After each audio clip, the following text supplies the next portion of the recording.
My mother-in-law tried on my wedding dress without asking and demands to renew her vows in it. I met my husband Luke at a medical conference 6 years ago. He was presenting research, I was there for continuing education credits. We bonded over terrible conference coffee and got married 2 years later. His mother, Beverly, seemed sweet at first. She hugged me when Luke introduced us and said she always wanted a daughter. She took me shopping for my wedding dress and cried when I found the one. It cost me $8,000 that I'd saved for 3 years working night shifts as a respiratory therapist. Beverly kept saying how perfect it was, how it looked like something from a fairy tale. She took hundreds of photos of me in it at the boutique. The wedding was beautiful. Beverly behaved perfectly, gave a lovely speech about gaining a daughter. She even helped me bustle the dress for the reception. I thought I'd won the mother-in-law lottery. After the wedding, I had the dress professionally cleaned and preserved in a special box, kept it in our guest room closet because I'm sentimental like that. Beverly would ask to see it sometimes when she visited. I'd carefully take it out, let her look but not touch because the preservation lady said oils from hands could damage it. Beverly would stare at it like it was made of diamonds. 3 years passed normally. Beverly was involved but not overbearing. She'd babysit our daughter Lily, bring dinner when I worked late, normal grandmother stuff. Then last year, Beverly and Luke's father decided to renew their vows for their 35th anniversary. She became obsessed with making it bigger than their original wedding. She hired a planner, booked a country club, invited 300 people. She kept saying she wanted to fix all the mistakes from her first wedding. The problem started when Beverly couldn't fit into her original dress. She'd kept it all these years but gained weight like most people do over 35 years. She tried 3 different seamstresses. Nobody could make it work without completely destroying the dress.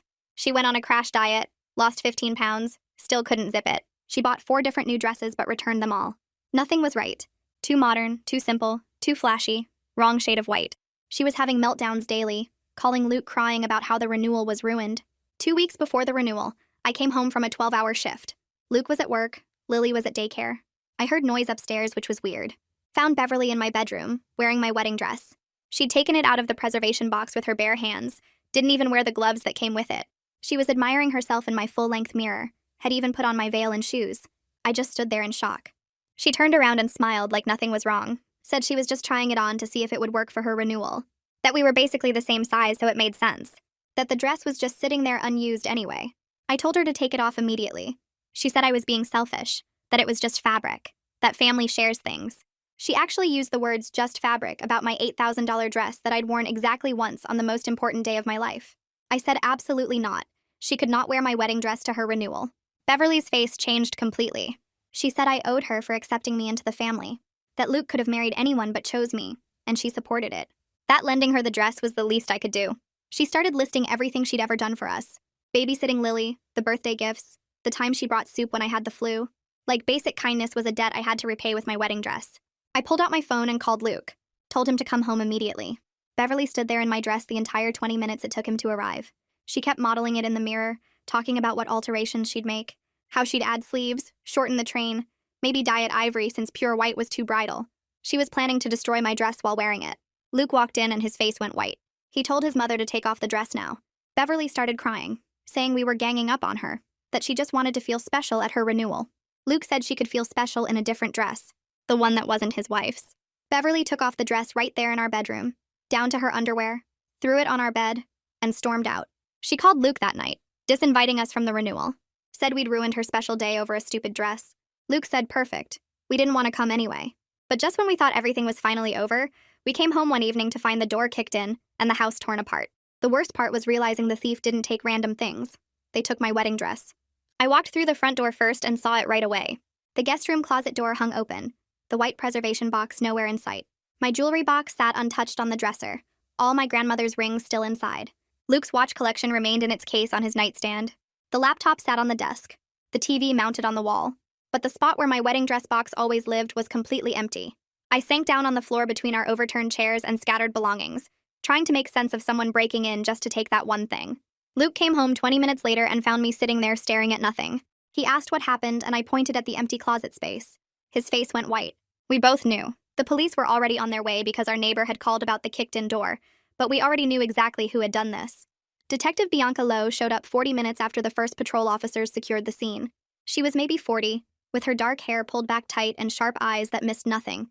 She walked through every room with a camera and notebook, photographing the splintered doorframe, the broken window in the back, the pry marks on the closet. She kept stopping and looking at what was still there.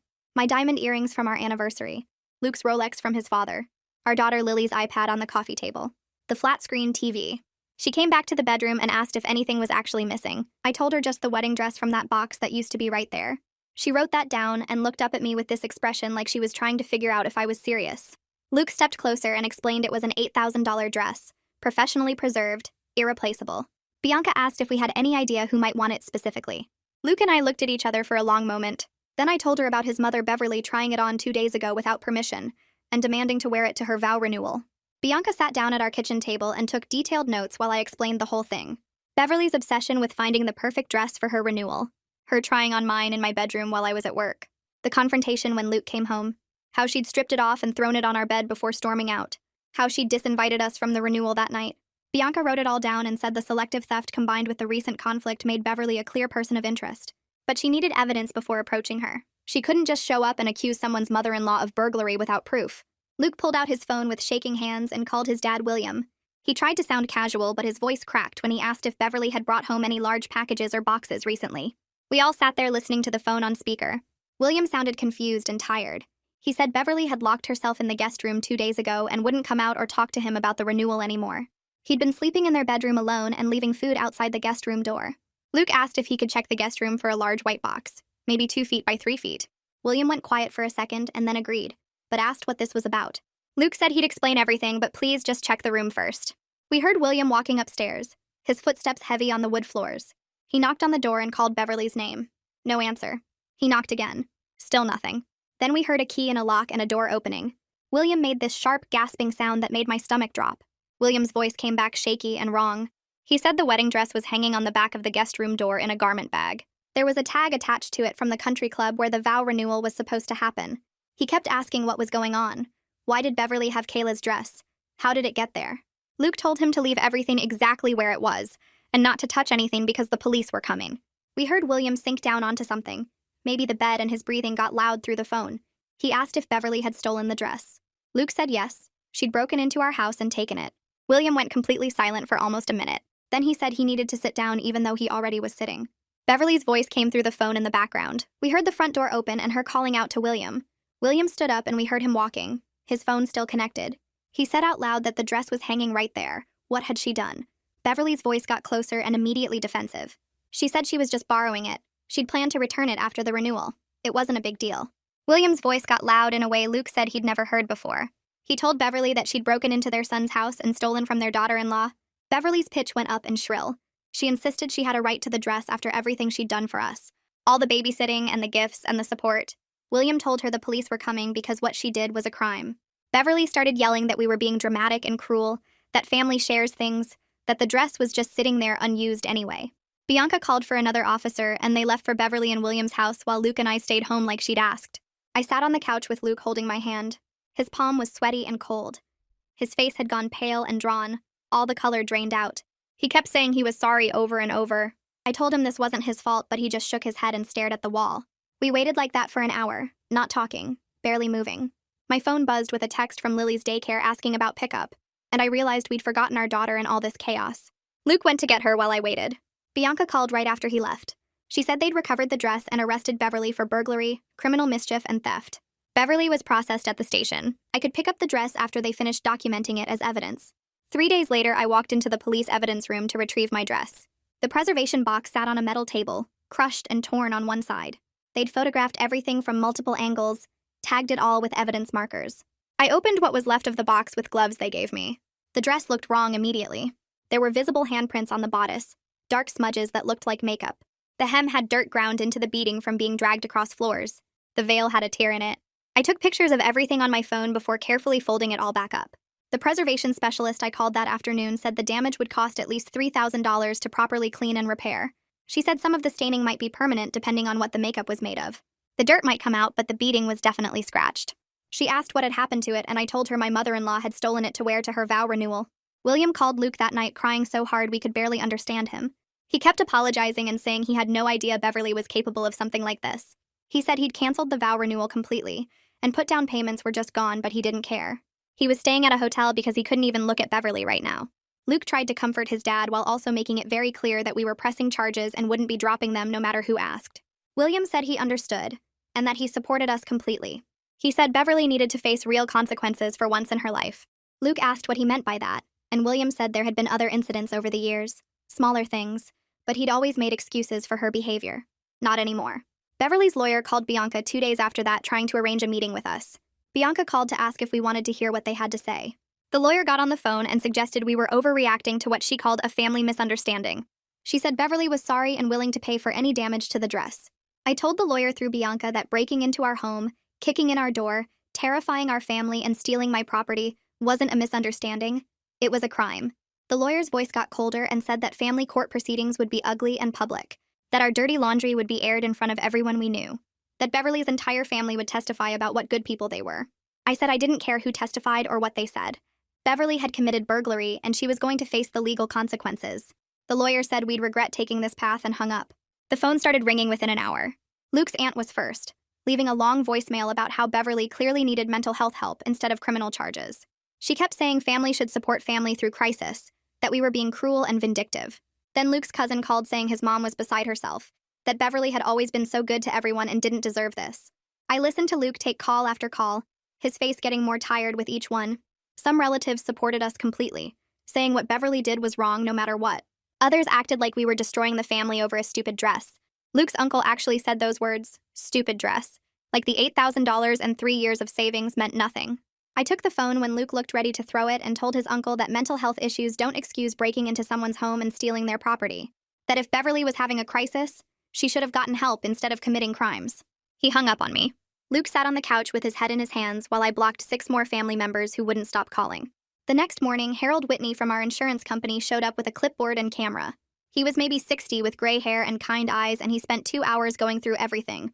He photographed the kicked-in door from multiple angles, measured the damage, documented the broken window frame.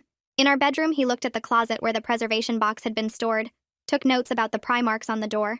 I showed him the photos I'd taken of the ruined dress at the police station, and he wrote down every detail about the staining and dirt damage.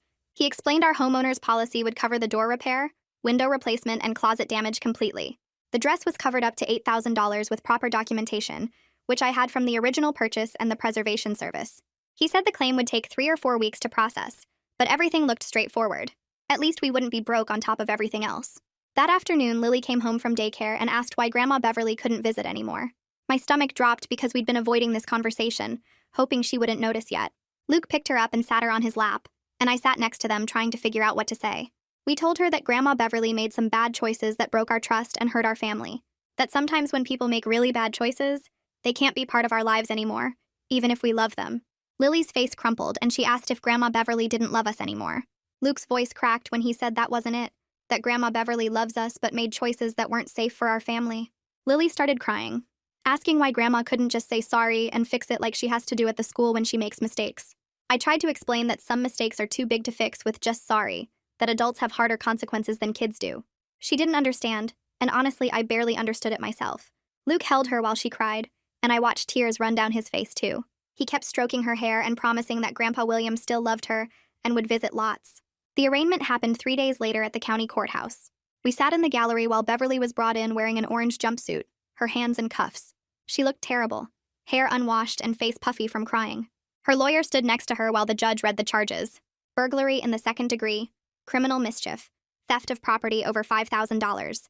Beverly pleaded not guilty in this small voice, nothing like her usual confident tone.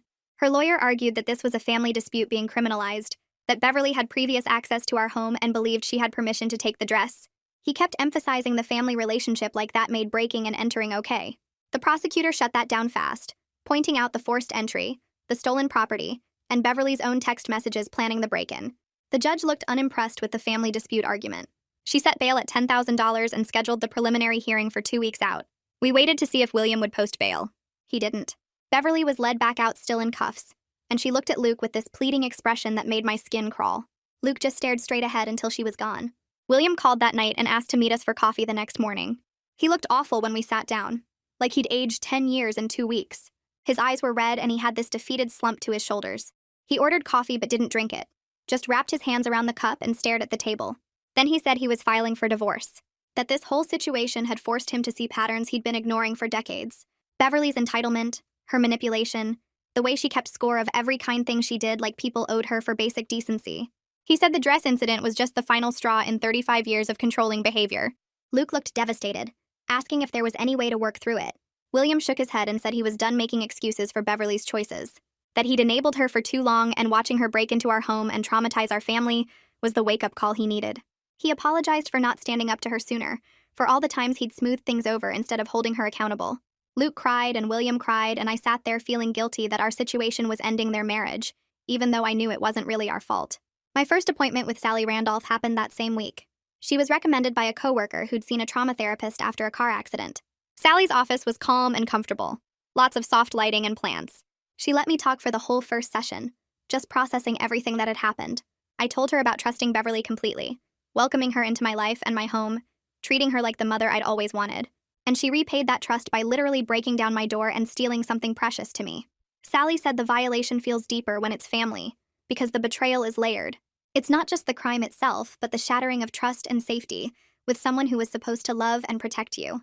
We talked about how I'd given Beverly access to my home, my daughter, my private spaces because I trusted her, and she used that access to plan a crime against me. Sally said that kind of betrayal takes time to process and heal from, that it was normal to feel angry and violated and confused all at once. I left feeling slightly less crazy for having such strong reactions to what some family members kept calling just a dress. Beverly's sister called my cell phone directly 2 days before the preliminary hearing. I didn't recognize the number, so I answered, and she immediately started demanding I drop the charges. Her voice was sharp and accusing, saying I was being vindictive and cruel, that Beverly made a mistake but didn't deserve to have a criminal record and go to prison. I told her that breaking into someone's home isn't a mistake, it's a choice. That Beverly knew exactly what she was doing when she kicked in our door and stole my property. She said I was tearing the family apart, that everyone was taking sides and relationships were being destroyed. I pointed out that Beverly tore the family apart when she decided her wants mattered more than our safety and trust, that I didn't make her commit crimes. She chose to do that herself. Beverly's sister called me selfish and said I'd regret this when Beverly got out and the family never forgave me. I hung up and blocked her number. The preliminary hearing happened on a Tuesday morning. The courtroom was smaller than I expected, with maybe 20 seats in the gallery. Raphael Carson, Beverly and William's neighbor, testified first. He was in his 70s, retired, very straightforward and honest. He said he'd seen Beverly loading a large white box into her car around 7 in the evening on the day of the break-in. He remembered it specifically because she was acting nervous and rushed, kept looking around like she didn't want anyone to see her. He'd waved and she'd jumped, then hurried into her car and drove off quickly. Beverly's lawyer tried to suggest he was mistaken about the date, or that it could have been any white box. Raphael was firm that he remembered clearly because his wife had commented on Beverly's strange behavior at dinner that night. The prosecutor asked if Beverly normally acted nervous or rushed when he saw her, and Raphael said no. She was usually very friendly and chatty. This was completely different from her normal behavior. Anya Tolbert testified next, presenting the crime scene evidence with photos and documentation. She was maybe 40, professional and precise in her testimony. She explained that the door had been kicked in with significant force, leaving boot prints and splintered wood. The window was broken from outside with a rock found in our bedroom. There were pry marks on our bedroom closet door where someone had forced it open with a tool, probably a screwdriver based on the markings. She walked through each piece of evidence methodically, showing this was clearly intentional forced entry, and not someone who had a key letting themselves in. The damage patterns showed someone breaking in who didn't have permission or access. Beverly's lawyer tried to argue the door could have been damaged previously, but Anya shut that down by showing the fresh wood splinters and new damage patterns. Everything was consistent with a break-in that happened on the specific date we reported it. After the hearing, Sally warned me that Beverly's lawyer would probably shift to an insanity defense. She said it was a common tactic when the evidence was overwhelming, suggesting the defendant had a mental breakdown and wasn't responsible for their actions. But Sally pointed out that actual mental health crises don't usually involve this level of planning and calculated behavior. The prosecution agreed, saying Beverly's text messages showed clear planning over multiple days. This wasn't an impulsive act during a breakdown. It was premeditated burglary. The trial date came 3 weeks after the preliminary hearing, and the courtroom was packed with more people than I expected. Luke took the stand first, and the prosecutor asked him to describe finding Beverly in our bedroom wearing my wedding dress. He explained how he'd come home to my call and walked in to see his mother modeling the dress in our mirror, talking about alterations she wanted to make. His voice stayed steady, but I could see his hands shaking slightly as he gripped the witness stand. The prosecutor asked what Beverly said when he told her to take it off, and Luke recounted her listing everything she'd ever done for us like we owed her a debt. He said she'd acted entitled to the dress, like our property was hers to take because she was family. Beverly's lawyer tried to suggest Luke was exaggerating his mother's behavior, but Luke stood firm on every detail. The judge took notes the entire time, and her expression stayed neutral but focused.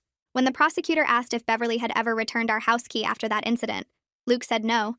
We'd had to change all our locks because we didn't trust her anymore. Beverly sat at the defense table staring at Luke with this hurt expression, but he wouldn't look at her. The prosecutor finished and Beverly's lawyer declined to cross-examine, which seemed like a smart choice given how solid Luke's testimony was. I took the stand next and my hands were sweating. So badly I had to wipe them on my skirt before placing my hand on the Bible. The prosecutor asked me to explain the process of buying the wedding dress, and I walked through the 3 years of saving money from night shift differentials. I told the court about the $8,000 price tag and how the preservation specialist had explained the careful handling required to prevent damage. The prosecutor asked what the dress meant to me beyond its monetary value, and I explained it represented one of the happiest days of my life, the day I married Luke and started our family. I said the preservation wasn't about keeping fabric in a box. It was about preserving a memory I wanted to share with my daughter someday. Beverly stared at me the entire time I testified with this cold, flat expression that made my skin crawl. There was no remorse in her eyes, no understanding of why what she'd done hurt so much. The prosecutor asked if I'd given Beverly permission to take the dress, and I said absolutely not, that I'd explicitly told her she couldn't use it for her vow renewal.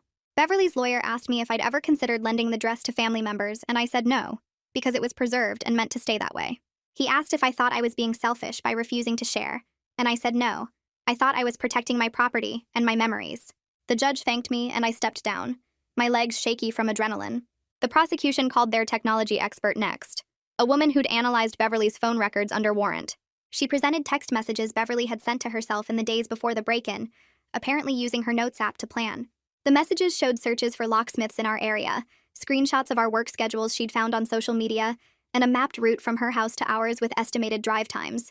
The expert explained that Beverly had been researching our schedules for at least 3 days, noting when we'd both be at work and Lily would be at daycare. She'd looked up how to force open a door without leaving obvious tool marks, and had searched for information about home security systems.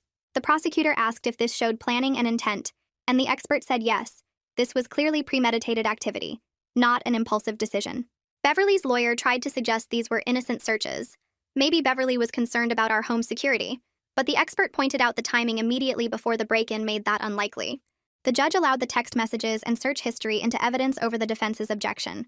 Beverly took the stand in her own defense, and I could tell immediately it was a mistake. Her lawyer asked her to explain why she took the dress, and Beverly launched into this long explanation about paying for part of our wedding flowers. She said she'd contributed to the wedding planning and helped me find the dress, so she felt she had some claim to it.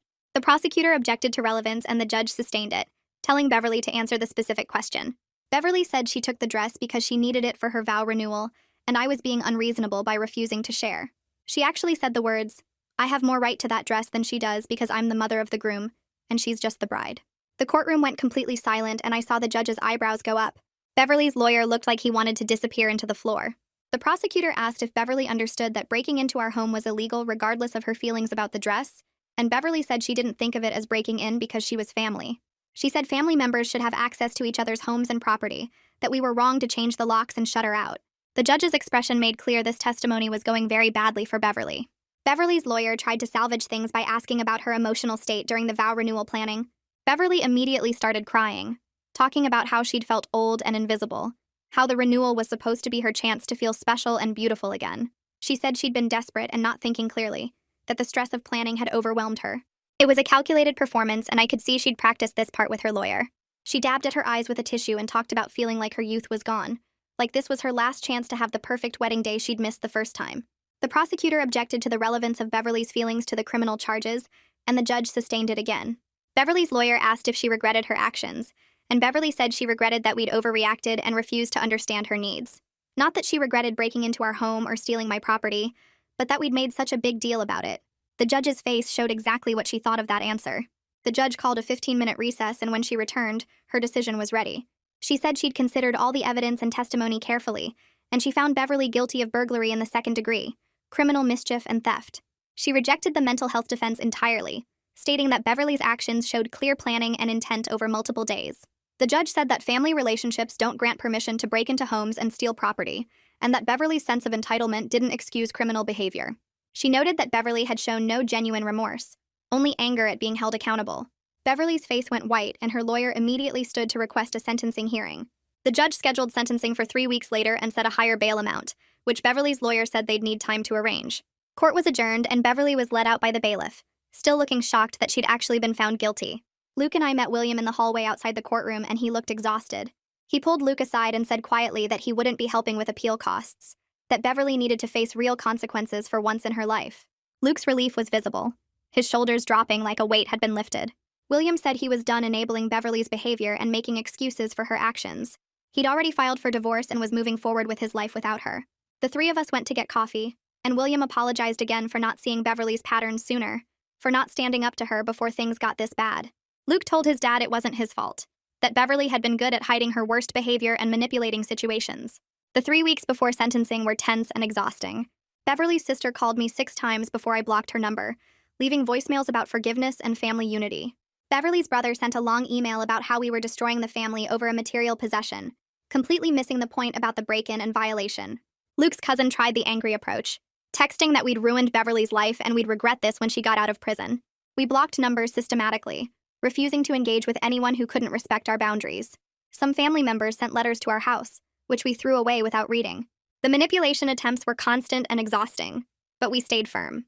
Luke talked to his therapist about the guilt he felt over family members blaming him, and she helped him understand that their reactions weren't his responsibility. The pre-sentencing report arrived at the courthouse 2 weeks after the conviction. William had been interviewed extensively, and he'd provided examples of Beverly's boundary violations going back decades. She'd taken his mother's jewelry without asking and refused to return it. She'd let herself into his sister's house repeatedly after being told not to. She'd thrown tantrums at family gatherings when she didn't get her way, and everyone had learned to just give in to avoid the drama. The probation officer's report noted a clear pattern of entitlement and disrespect for others' property and boundaries. Beverly had apparently told the probation officer that she was the real victim, that her family had turned against her unfairly. The report recommended prison time rather than probation, citing Beverly's lack of insight and high risk of reoffending. The sentencing hearing was on a Thursday morning, and the courtroom was less crowded this time. The judge reviewed Beverly's pre-sentencing report and the victim impact statements Luke and I had submitted. She noted Beverly's age and lack of prior criminal record, but emphasized the seriousness of the home invasion and betrayal of family trust. The judge said that Beverly's actions weren't a momentary lapse in judgment, but a planned criminal act that violated her son's family in their own home. She sentenced Beverly to 2 years in prison with possibility of parole after 1 year, plus full restitution for the door, window, and dress damage. Beverly would also be required to complete counseling focusing on boundaries and entitlement. The judge said she hoped Beverly would use her time in prison to reflect on her actions and develop genuine remorse.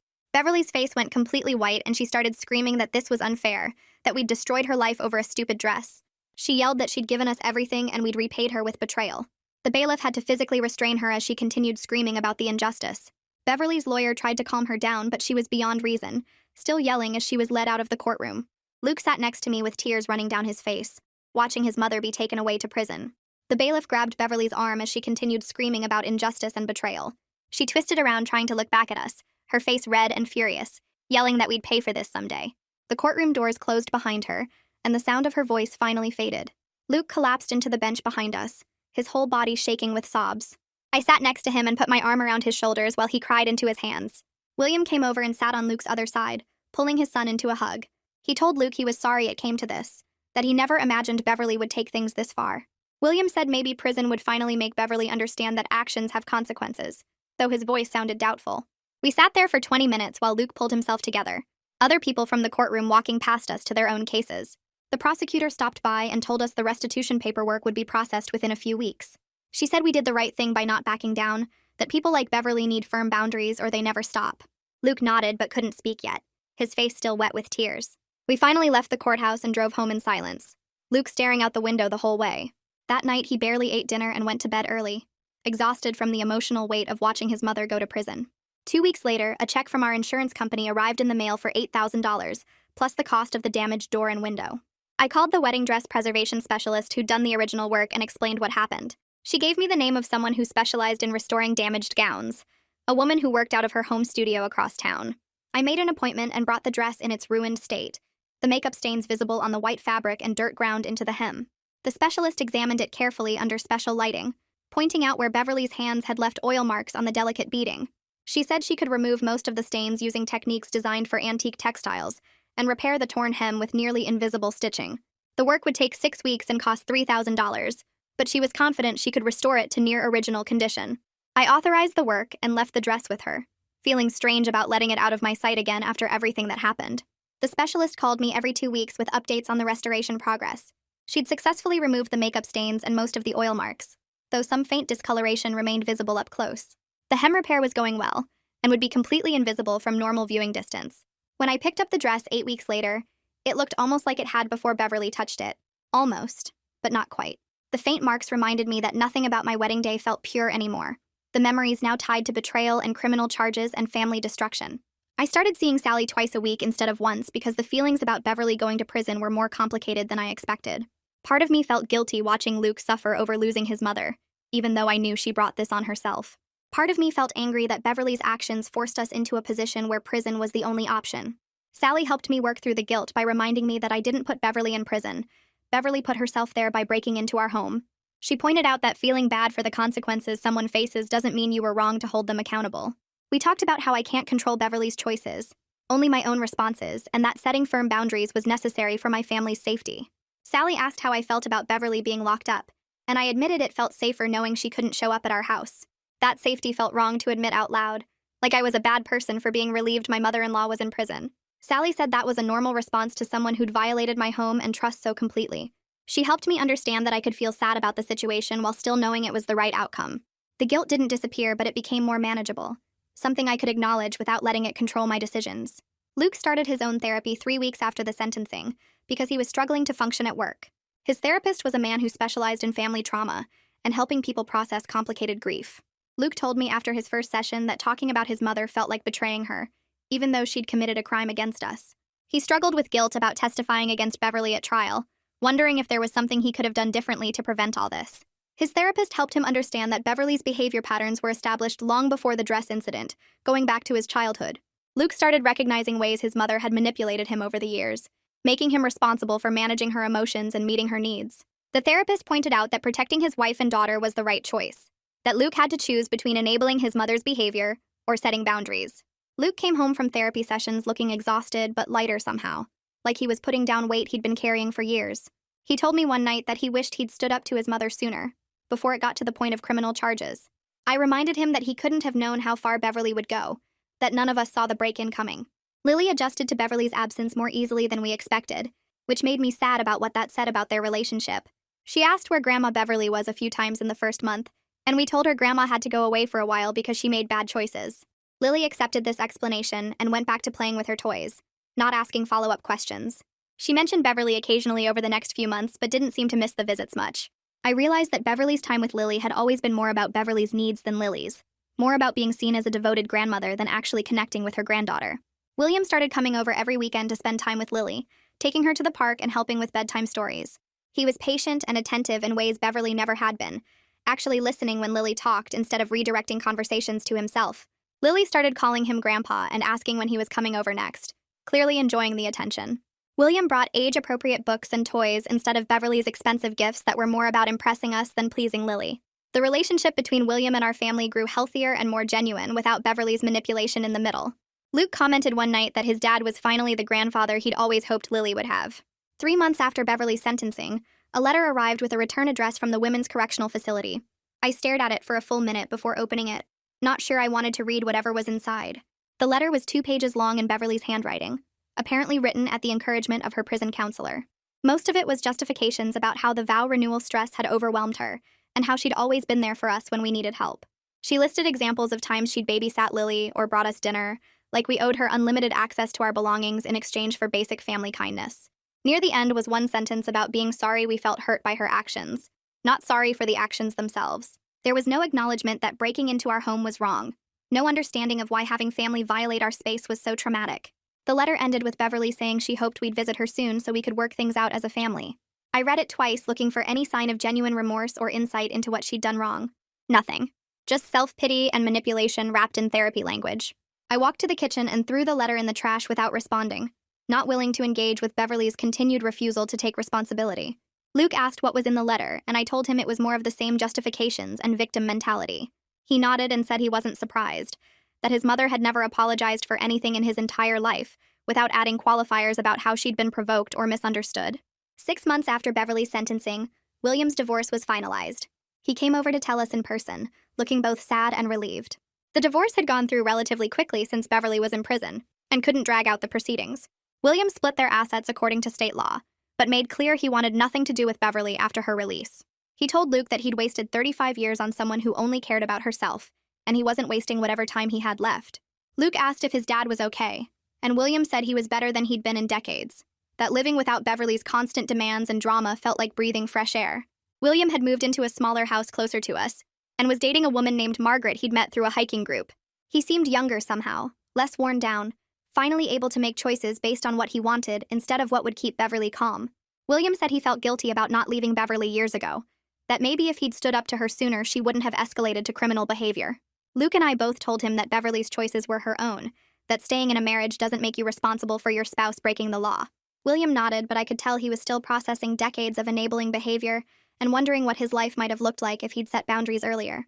1 year after Beverly's sentencing, we received notification that she was coming up for parole consideration. The letter explained that we could submit victim impact statements to the parole board, describing how the crime had affected us. I sat down and wrote 3 pages about the ongoing anxiety I felt in my own home, how I checked the locks multiple times every night and woke up at small noises. I detailed the therapy costs and the time off work for court proceedings and the strain on family relationships.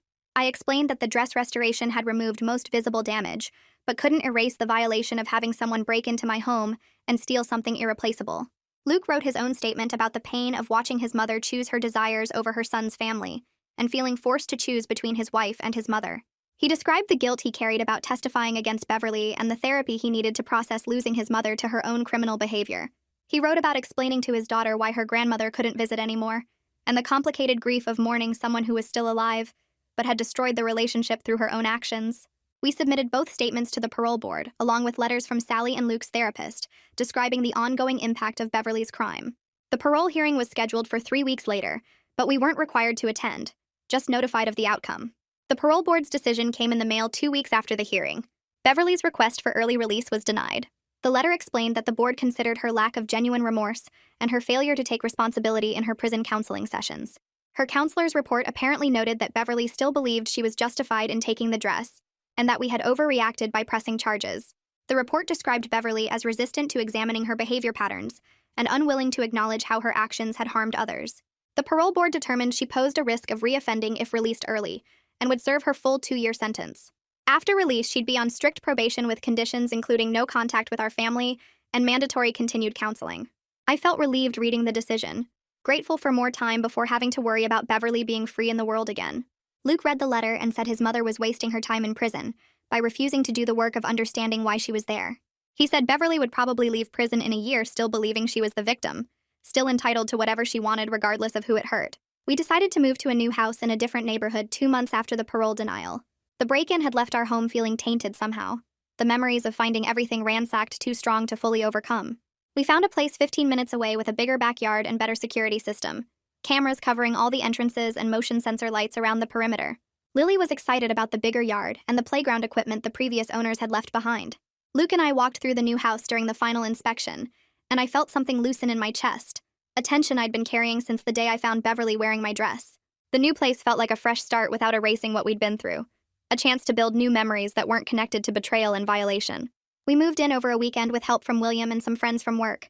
I hung the restored wedding dress in the master bedroom closet of the new house, visible but protected, a reminder of both joy and survival. Luke put his arm around me as we stood looking at it and said we'd gotten through the worst thing he could imagine and come out stronger. The new house felt safer and lighter somehow, like we were finally able to move forward instead of just surviving each day. Lily ran through the rooms claiming her new bedroom and asking when we could get a dog now that we had a yard. We told her we'd think about it, both of us smiling at her excitement about this new chapter of our lives. Luke came home from work 3 weeks after we moved in and told me his supervisor had offered him a promotion to senior research coordinator. The position meant better pay and more responsibility, but it also required traveling to conferences and research sites about once a month for 3 or 4 days at a time. He sat down at the kitchen table and asked if I was comfortable with that, if the idea of being alone overnight made me anxious. I thought about it honestly and told him the new security system helped a lot, and Sally had been working with me on managing the anxiety that still popped up sometimes when I heard unexpected noises. We talked through different options and decided to try it with William staying over the first few times Luke traveled, just until I felt more confident being alone. Luke accepted the promotion the next day, and his first trip was scheduled for 6 weeks out, giving me time to prepare mentally. Sally suggested I find a support group for people who'd experienced violations by family members, saying it might help to connect with others who understood that specific kind of betrayal. I found one that met Tuesday evenings at a community center downtown and went to my first meeting 2 weeks later. There were 8 people in the circle that night, all different ages and backgrounds but connected by the same thread of family causing harm. One woman talked about her sister stealing her identity and racking up $30,000 in credit card debt in her name. Another man described his brother vandalizing his business after a disagreement about their father's estate. A younger woman shared how her mother had sabotaged her wedding by calling the venue and canceling everything 2 days before the ceremony.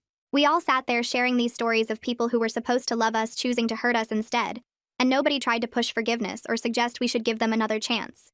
The group leader emphasized understanding and validation, acknowledging the complicated grief of losing family relationships to their own destructive choices. I left that first meeting feeling less alone in what had happened with Beverly, understanding that family betrayal was its own specific kind of trauma that people outside it didn't always understand. Beverly was released from prison 18 months after we moved into the new house, having served her full 2-year sentence. William called Luke to let him know she was out, and that her probation conditions included no contact with our family and mandatory continued counseling for the next 3 years. He told us Beverly was living in a small 1-bedroom apartment across town and working at a retail store in the mall. William made it clear he had no contact with her and didn't plan to, having built a new life that was much happier without her manipulation and drama. Luke asked if his dad was doing okay with everything, and William said he felt lighter than he had in decades, like he could finally breathe without worrying about Beverly's next outburst or demand. The formal letter from Beverly's probation officer arrived in our mailbox 4 days after her release. It outlined the no-contact order in specific legal language, stating that Beverly was prohibited from any direct or indirect contact with me, Luke, or Lily. The letter provided instructions for reporting violations, including a direct phone number for the probation officer and clear documentation requirements. Reading through the official language made everything feel final in a way that was actually comforting, knowing there were real legal consequences now if Beverly tried to insert herself back into our lives. That boundary felt protective rather than punitive, a wall we could rely on to keep us safe. Lily was 6 years old now and came home from the school one afternoon, asking why she only had one grandma and one grandpa when her friends had more. She'd been comparing family trees in class and noticed other kids had 4 grandparents, while she only saw William and my mom regularly. Luke and I sat down with her and explained in simple terms that Grandma Beverly had made choices that weren't safe for our family, so she couldn't be part of our lives anymore. Lily thought about this for a minute, then asked if Grandma Beverly had been mean to us. We told her yes, in a way that hurt our family, and that sometimes people can't change even when we want them to. Lily accepted this with the matter-of-fact resilience that kids have, and went back to playing with her dolls. The conversation apparently resolved in her mind. Our 7th wedding anniversary fell on a Saturday in June, and Luke and I decided to celebrate with a small ceremony where I would wear the restored wedding dress. It felt important to reclaim the dress and create a new positive memory with it, instead of letting Beverly's actions define what it meant. We planned everything for our backyard with just close family and friends, wanting to mark this milestone in our marriage. William came over the morning of the ceremony and helped Luke set up chairs and string lights across the patio. I got ready upstairs with my best friend helping me into the dress, and looking at myself in the mirror felt different this time. The dress represented survival now, not just the joy of our wedding day, but everything we'd overcome together. William teared up when he saw us standing together in the backyard, and he told Luke and me that this was what real love looked like, choosing each other through difficult times and coming out stronger. The ceremony stayed small and private. Just us, Lily, William, and a few close friends who'd supported us through everything with Beverly. We'd written new vows about choosing each other through difficult times and building a family based on respect and healthy boundaries. Luke promised to always prioritize our immediate family and protect the peace we'd worked so hard to create. I promised to trust him and continue working on my own healing so our marriage could thrive. Lily stood between us holding a basket of flower petals, and when we kissed at the end, she threw them in the air laughing. The whole thing felt healing in a way I hadn't expected, celebrating our marriage in a way that Beverly couldn't touch or taint with her presence. Sally told me in one of our final sessions that I'd done the hard work of processing trauma and setting boundaries while still remaining open to love and trust. She pointed out that I didn't let Beverly's actions make me bitter or closed off to other relationships. I'd protected myself while still being vulnerable with people who deserved it, which took real strength and self-awareness. She said many people who experience family betrayal either shut down completely or continue letting toxic people hurt them, but I'd found a middle path of healthy boundaries without hardening my heart. I felt proud of the growth I'd made over the past 2 years, the way I'd learned to trust my instincts and prioritize my family's safety over guilt or obligation. William became an active, involved grandfather to Lily in ways Beverly never had been. He picked her up from the school twice a week and took her to the park, pushing her on the swings and helping her across the monkey bars. He showed up for school events and holiday programs, always in the front row with his phone recording everything. He babysat when Luke and I needed date nights and never made it feel like an obligation or something we owed him for. Luke told me one night that his dad was finally the father he'd always needed him to be, no longer enabling Beverly's behavior or making excuses for her manipulation. William had found himself again after the divorce, becoming the parent he should have been all along. The notification about Beverly's probation violation arrived by certified mail 6 months after her release. The letter explained that Beverly had attempted to contact Luke's aunt and manipulate her into arranging a meeting with us, violating the no-contact order. Her probation was extended for an additional year, and she received a formal warning that further violations would result in jail time. The probation officer's report included text message screenshots where Beverly had tried to convince the aunt that we were keeping Lily from her unfairly, that she deserved to see her granddaughter. The fact that Beverly still couldn't respect boundaries even after everything, after prison and probation and losing her entire family, showed us we'd made the right choice in maintaining no contact. Some people never learn, never take responsibility, never change no matter what consequences they face. 6 months after the probation violation, my supervisor at the hospital called me into her office and offered me a promotion to lead the respiratory therapy department. The pay increase was significant, enough that Luke and I could finally open a college savings account for Lily and still have money left over each month. I accepted immediately and spent the next few weeks training on the new administrative responsibilities while still keeping my clinical skills sharp. My colleagues threw me a small celebration in the break room with cake and cards, and several of them mentioned how impressed they were with how I'd handled everything with Beverly. Work became this space where I felt completely capable and valued, where my skills mattered and nobody questioned my judgment or tried to manipulate me. The hospital had clear rules and boundaries, professional respect, and I thrived in that environment after years of navigating Beverly's chaos. Luke and William started going fishing every other Saturday morning, leaving before dawn and coming back around noon smelling like lake water and sunscreen. They'd never had that kind of relationship before because Beverly always inserted herself into their interactions, managing the conversation and steering it away from anything too personal or emotional. Now they sat in a boat for hours with nothing to do but talk, and Luke came home from those trips looking lighter somehow. William apologized one morning while they were baiting hooks, said he was sorry for all the years Luke spent trying to manage Beverly's tantrums and keep the peace. He admitted he should have stood up to her decades ago instead of enabling her behavior and expecting Luke to just deal with it. Luke told me about it that night while we were getting ready for bed, his voice thick with emotion as he described his dad finally acknowledging the burden he'd carried. They talked about Luke's childhood, about times William had stayed quiet when Beverly was being unreasonable, about the relief of not having to protect anyone's feelings anymore. The fishing trips became this tradition, where they could be honest with each other without Beverly's manipulation poisoning everything.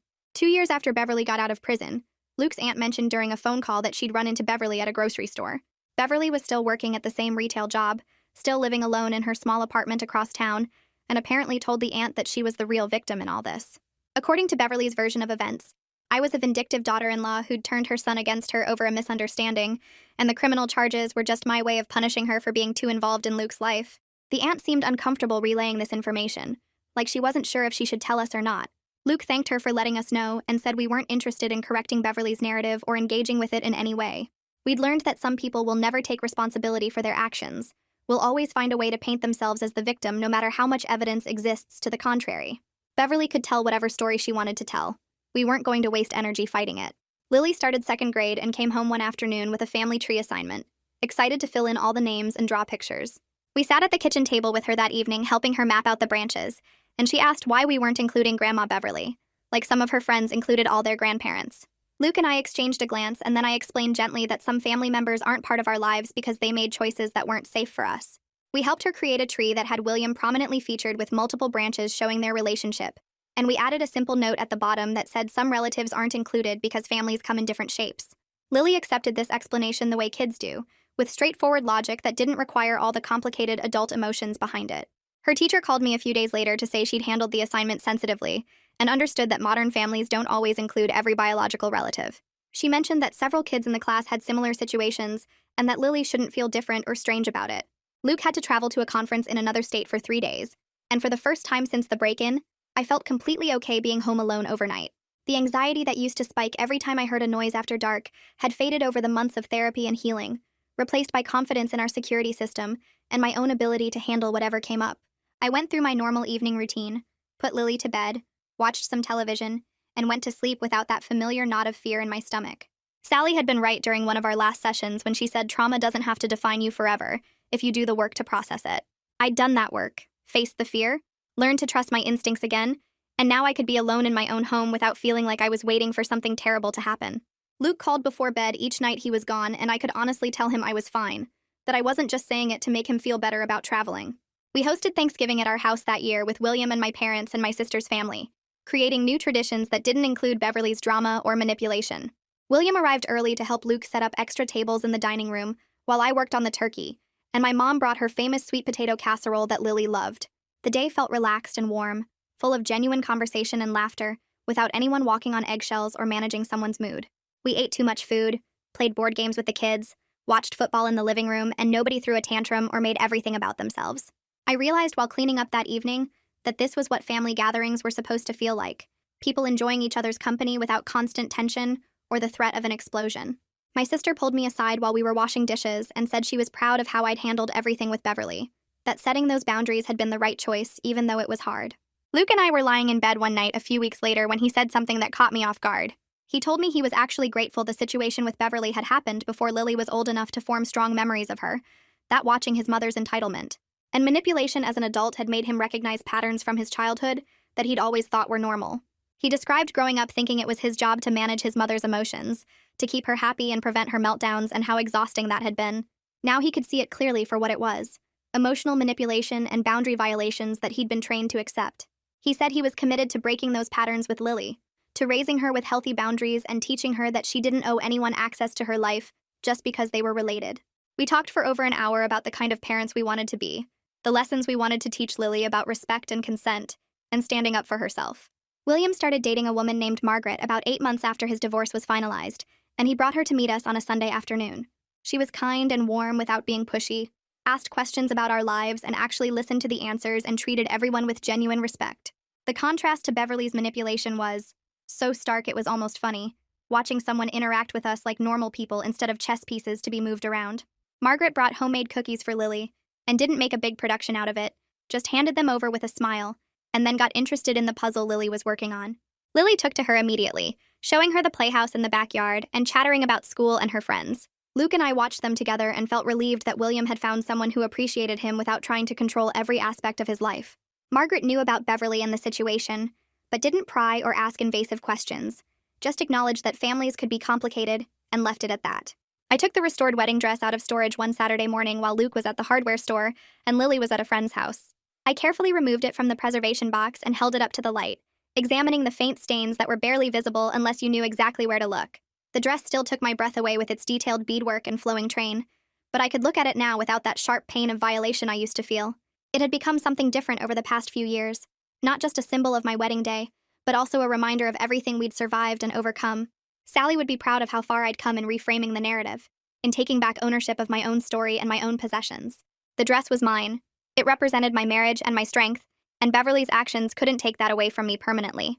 I carefully returned it to storage feeling peaceful instead of angry, ready to keep moving forward.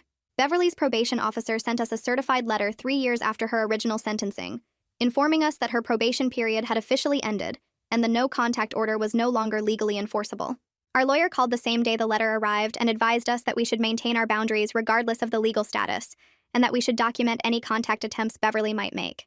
Luke and I sat down with Lily that evening and had a family discussion about what this meant, explaining in age-appropriate terms that Grandma Beverly was no longer required by law to stay away from us, but that our family rule remained the same. We decided together that our boundary stood permanently because our peace and safety mattered more than biology or legal paperwork. Lily understood and agreed, saying she didn't really remember Grandma Beverly much anyway, and she was happy with the family we had. The legal order might have expired, but our commitment to protecting ourselves hadn't changed, and we filed the paperwork away, knowing we'd done everything right. Our 10-year anniversary came up fast, and Luke surprised me with a beach rental 2 hours away, just the two of us for a long weekend. William and Margaret took Lily without hesitation, already planning activities and promising to send photos. We packed light and drove down on a Friday afternoon, windows open and music playing, and it felt like being young again before everything got complicated.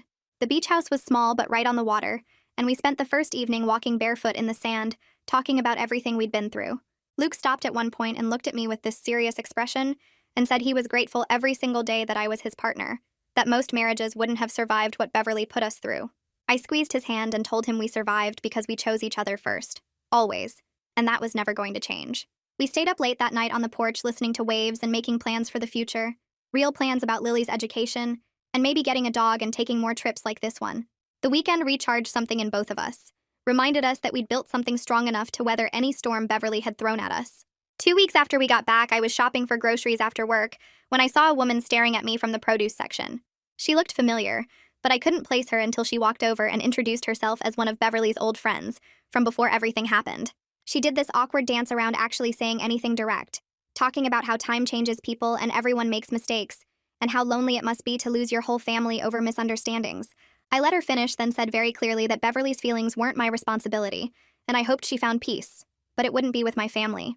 The woman's face went red and she stammered something about just trying to help, and I told her the best help was respecting our boundaries and not trying to guilt-trip me in the grocery store. She nodded quickly and practically ran away, and I finished my shopping feeling proud that I'd held firm without being cruel or getting pulled into drama. Some people will never understand that forgiveness doesn't mean giving someone access to hurt you again. Lily's 8th birthday party was at a local park with 20 kids running around playing games and eating too much cake. She'd grown into this confident kid who wasn't afraid to speak up when something bothered her, but was also incredibly kind to other people. William and Margaret came early to help set up and stayed late to clean, and watching them interact with Lily made me grateful we'd built this chosen family around her. She understood without us having to explain too much that family meant people who treated you with love and respect, not just biology or obligation. She asked about Beverly maybe once every few months, usually after seeing a friend with their grandmother, and we'd give her the same simple explanation that some people can't be part of our lives because they don't know how to be safe. Lily would nod and accept it and move on to talking about something else, and I was relieved she didn't carry the weight of that loss the way Luke and I had. Our family hit this rhythm of genuine happiness that I didn't take for granted after everything we'd survived. The wedding dress hung in our closet now instead of being locked away in storage, and I could look at it without that sharp pain of violation I used to feel. It represented both the joy of marrying Luke and the strength it took to protect what was ours from someone who thought she had a right to take it. We'd created boundaries that actually held, built a life based on respect and trust, and surrounded ourselves with people who understood that love doesn't come with conditions or debts. Nobody got to violate our peace anymore because we'd learned the hard way to recognize manipulation and shut it down immediately. The life we had now was exactly what we deserved, and I was proud of everything we'd overcome to get here.